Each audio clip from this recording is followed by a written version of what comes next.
libro que nos reúne el día de hoy se titula El amante de Marguerite Duras, autora que se puede decir que es de Francia o de Vietnam o como a ella le gustaba decir, sin patria. Sin más, comencemos con la lectura del día de hoy. Un día, ya entrada en años, en el vestíbulo de un edificio público, un hombre se me acercó, se me dio a conocer y me dijo: la conozco desde siempre. Todo el mundo dice que de joven era usted hermosa. Me he acercado para decirle que en mi opinión la considero más hermosa ahora que en su juventud. Su rostro de muchacha me gustaba mucho menos que el de ahora, devastado. Pienso con frecuencia en esta imagen que solo yo sigo viendo y de la que nunca he hablado. Siempre está ahí en el mismo silencio, deslumbrante. Es la que me gusta de mí misma, aquella en la que me reconozco, en la que me fascina. Muy pronto en mi vida fue demasiado tarde. A los 18 años ya era demasiado tarde. Entre los 18 y 25 años mi rostro emprendió un camino imprevisto. A los 18 años envejecí. No sé si a todo el mundo le ocurre lo mismo, nunca lo he preguntado. Creo que me han hablado de ese empujón del tiempo que a veces nos alcanza al trasponer los años, más jóvenes, más gloriosos de la vida. Ese envejecimiento fue brutal. Vi cómo se apoderaba de mis rasgos uno a uno, cómo cambiaba la relación que existía entre ellos, cómo agrandaba los ojos, cómo hacía la mirada más triste, la boca más definitiva, cómo grababa la frente con grietas profundas. En lugar de horrorizarme, seguí la evolución de ese envejecimiento, con el interés que me hubiera tomado, por ejemplo, por el desarrollo de una lectura. Sabía también que no me equivocaba, que un día minoraría y emprendería su curso normal. Quienes me conocieron a los 17 años, en la época de mi viaje a Francia, quedaron impresionados al volverme a ver, 2 años después. A los 19. He conservado aquel nuevo rostro. Ha sido mi rostro. Ha envejecido más, por supuesto, pero relativamente menos de lo que hubiera debido. Tengo un rostro lacerado por arrugas secas, la piel resquebrajada. No se ha deshecho como algunos rostros de rasgos finos, ha conservado los mismos contornos, pero la materia está destruida. Tengo un rostro destruido. Diré más, tengo 15 años y medio. El paso de un transbordador por el Mekong, la imagen persiste durante toda la travesía del río. Tengo 15 años y medio. En ese país las estaciones no existen. Vivimos en una estación única, cálida, monótona. Nos hallamos en la larga zona cálida de la Tierra. No hay primavera, no hay renovación. Estoy en un pensionado estatal en Saigón. Duermo y como ahí, en ese pensionado, pero voy a clases afuera, a la escuela francesa. Mi madre, maestra, desea enseñanza secundaria para su niña. Para ti necesitamos la enseñanza secundaria.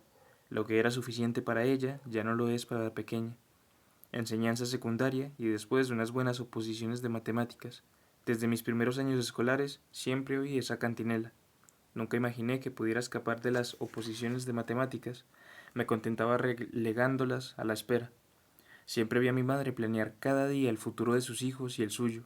Un día ya no fue capaz de planear grandezas para sus hijos y planeó miserias, futuros de mendrugos de pan, pero lo hizo de manera que también tales planes siguieron cumpliendo su función, llenaban el tiempo que tenía por delante. Recuerdo las clases de contabilidad de mi hermano menor, de la escuela universal, cada año en todos los niveles. Hay que ponerse al corriente, decía mi madre. Duraba 3 días, nunca 4, nunca, nunca.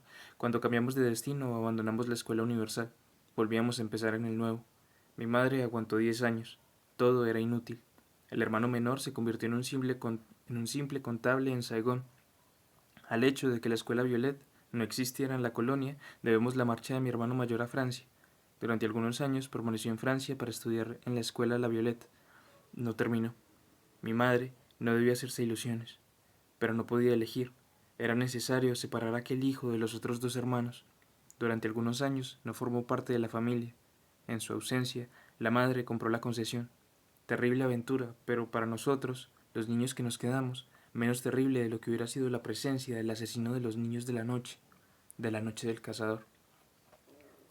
Con frecuencia me han dicho que la causa era el sol demasiado intenso durante toda la infancia, pero no lo he creído. También me han dicho que era el ensimismamiento en el que la miseria asume a los niños, pero no, no es eso. Los niños viejos del hambre endémica, sí, pero nosotros no. No teníamos hambre. Nosotros éramos niños blancos. No teníamos vergüenza. Nosotros vendíamos nuestros muebles, pero no teníamos hambre. Nosotros teníamos un criado y comíamos. A veces, es cierto, porquerías, zancudas y caimanes, pero tales porquerías estaban cocinadas por un criado y servidas por él.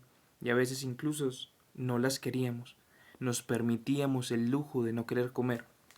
No, algo sucedió cuando tenía 18 años que motivó que ese rostro fuera como es. Debió suceder por la noche. Tenía miedo de mí, tenía miedo de Dios. Cuando amanecía, tenía miedo y menos grave parecía la muerte, pero el miedo no me abandonaba. Quería matar a mi hermano mayor, quería matarle, llegar a vencerle una vez, una sola vez y verle morir, para quitar delante de mi madre el objeto de su amor, ese hijo, castigarla por quererle tanto, tan mal y sobre todo por salvar a mi hermano pequeño, mi niño, de la vida llena de ese hermano mayor, plantada encima de la suya, de ese velo negro ocultando el día, de la ley por él representada, por él dictada, un ser humano y que era una ley animal, el que a cada instante, a cada día de la vida, ese hermano menor no sembraba el miedo en esa vida. Miedo que una vez alcanzó su corazón y lo mató. He escrito mucho acerca de los miembros de mi familia, pero mientras lo hacían, aún vivían, la madre y los hermanos, y he escrito sobre ellos, sobre esas cosas, sin ir hasta ellas. La historia de mi vida no existe. Eso no existe. Nunca hay centro, ni camino, ni línea. Hay vastos pasajes donde se insinúa que alguien hubo. No es cierto, no hubo nadie. Ya he escrito más o menos la historia de una reducida parte de mi juventud. En fin, quiero decir que la he dejado entrever. Me refiero precisamente a esta, la de la travesía del río. Con anterioridad he hablado de los periodos claros, de los que estaban clarificados. Aquí hablo de los periodos ocultos de esa misma juventud, de ciertos ocultamientos a los que he sometido ciertos hechos, ciertos sentimientos, ciertos sucesos. Empecé a escribir en un medio que predisponía exageradamente al pudor. Escribir para ellos aún era un acto moral. Escribir, ahora, se diría que la mayor parte de las veces ya no es nada. A veces sé eso, que desde el momento en que no es, confundiendo las cosas, ir en pos de la vanidad y el viento, escribir no es nada, que desde el momento en que no es, cada vez confundiendo las cosas en una sola incalificable por esencia, escribir no es más que publicidad. Pero por lo general no opino. Sé que todos los campos están abiertos, que no surgiría que no surgirá ningún obstáculo, que lo escrito ya no sabrá dónde meterse para esconderse, hacerse, leerse, que su inconveniencia fundamental ya no será respetada, pero no lo pienso de antemano. Ahora comprendo que muy joven, a los 18 años, a los 15, tenía ese rostro premonitorio, del que se me puso luego con el alcohol, a la mitad de la vida. El alcohol suplió la función que no tuvo Dios, también tuvo la de matarme, la de matar. Ese rostro del alcohol llegó antes que el del alcohol. El alcohol lo confirmó. Esa posibilidad estaba en mí. Sabía que existía como las demás, pero curiosamente antes de tiempo. Al igual que estaba en mí la del deseo. A los 15 años tenía el rostro del placer y no conocía el placer. Ese rostro parecía muy poderoso. Incluso mi madre debía notarlo. Mis hermanos lo notaban. Para mí todo empezó así, por ese rostro evidente, extenuado, esas ojeras que se anticipaban al tiempo, a los hechos. 15 años y medio, la travesía del río. Al llegar a Saigón, viajo sobre todo cuando cojo el autocar, y esa mañana cogí el autocar en Sadek, donde mi madre dirige la escuela femenina. Es el final de las vacaciones escolares, ya no sé cuáles. Fui a pasarlas a la casita de funcionaria de mi madre, y ese día regresó a Saigón, al pensionado. El autocar de los indígenas salió de la plaza del mercado de Sadek. Como de costumbre, mi madre me acompañó y me confió al conductor. Siempre me confía a los conductores de los autocares en Saigón, por si acaso hay un accidente, un incendio, una violación, un asalto pirata, una avería mortal del transbordador. Como de costumbre, el conductor me colocó cerca de él, delante, en el lugar reservado a los viajeros blancos. Debió de ser en el transcurso de ese viaje cuando la imagen se destacó y alcanzó su punto álgido. Pudo haber existido, pudo haberse hecho una fotografía, como otra, en otra parte, en otras circunstancias, pero no existe. El objeto era demasiado insignificante para provocarla. ¿Quién hubiera podido pensar en eso? Solo hubiera podido hacerse si se hubiera podido presentir la importancia de ese suceso en mi vida, esa travesía del río, pues mientras tenía lugar aún se ignoraba incluso su existencia, solo Dios la conocía. Por eso, esa imagen, y no podría ser de otro modo, no existe, ha sido omitida, ha sido olvidada, no ha destacado, no ha alcanzado su punto álgido. A esa falta de haber sido tomada debe su virtud, la de representar un absoluto, de ser precisamente el artífice. Es, pues, durante la travesía de un brazo del Mekong en el transbordador que se halla entre Pinglong y Sadek en la gran planicie de barro y de arroz del sur de la Conchinchina, la de los pájaros. Me apeo del autocar, me acerco a la borda, miro el río. Mi madre a veces me dice que nunca, en toda mi vida, volveré a ver ríos tan hermosos como estos, tan grandes, tan salvajes, el Mekong y sus brazos que descienden hacia los océanos, esos terrenos de agua que van a desaparecer en las cavidades del océano, en las planicies hasta perderse de vista. Esos ríos fluyen deprisa, se derraman como si la tierra se inclinara. Siempre me apeo del autocar al llegar cerca del transbordador, por la noche también, porque siempre tengo miedo. Tengo miedo de que los cables cedan, de que seamos arrastrados hacia el mar, en la tremenda corriente del contemplo el último instante de mi vida. La corriente es tan fuerte que lo arrastraría todo, incluso piedras, una catedral, una ciudad. Hay una tempestad que ruge en el interior de las aguas del río, del viento que se debate. Llevo un vestido de seda natural, usado, casi transparente. Con anterioridad fue un vestido de mi madre. Un día dejó de ponérselo porque lo consideraba demasiado claro. Me lo dio. Es un vestido sin mangas, muy escotado.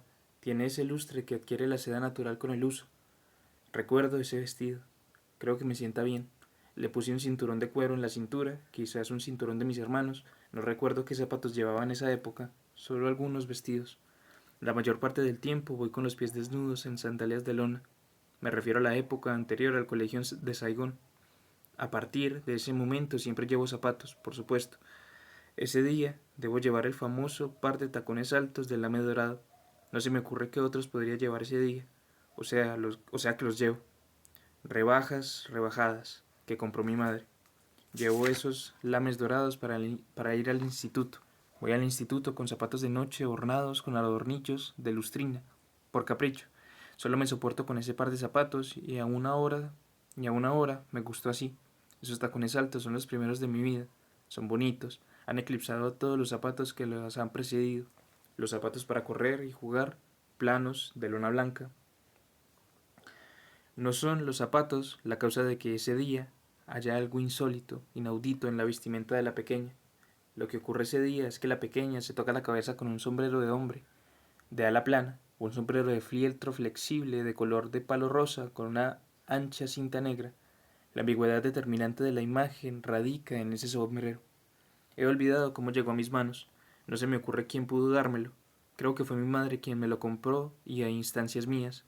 Única certeza, era una rebaja rebajada. ¿Cómo explicar esa compra? Ninguna mujer, ninguna chica llevaba un sombrero de fieltro de hombre en la colonia en esa época. Ninguna mujer nativa tampoco. Eso es lo que debe ocurrir. Debí probarme el sombrero, en broma, sin más, me miré en el espejo del vendedor y vi, bajo el sombrero del hombre, la delgadez ingrata de la silueta. Ese defecto de la infancia se convirtió en otra cosa. Dejó de ser un elemento brutal, fatal, de la naturaleza. Se convirtió, por el contrario, en una opción contradictoria de esta, una opción del espíritu. De repente se hizo deseable. De repente me veo como otra sería vista, fuera, puesta a disposición de todos, puesta a disposición de todas las miradas, puesta en circulación de las ciudades, de las carreteras, del deseo. Cojo el sombrero, ya no me separo de él. Tengo eso, ese sombrero que me hace enteramente suya, ya no lo abandono. Con los zapatos debió de suceder lo mismo, pero después del sombrero. No casan con el sombrero, como tampoco el sombrero casa con el cuerpo eschumizado, pero me gustan. Tampoco lo abandono. Voy por partes con esos zapatos. Voy a todas partes con esos zapatos. Ese sombrero, fuera, a todas horas, en cualquier ocasión. Voy por la ciudad. Esta extraña tarde desde mi ventana trae la brisa vieja de por la mañana. No hay nada aquí, solo unos días que se aprestan a pasar, solo una tarde en que se puede respirar, un diminuto instante inmenso en el vivir, después mirar la realidad y nada más.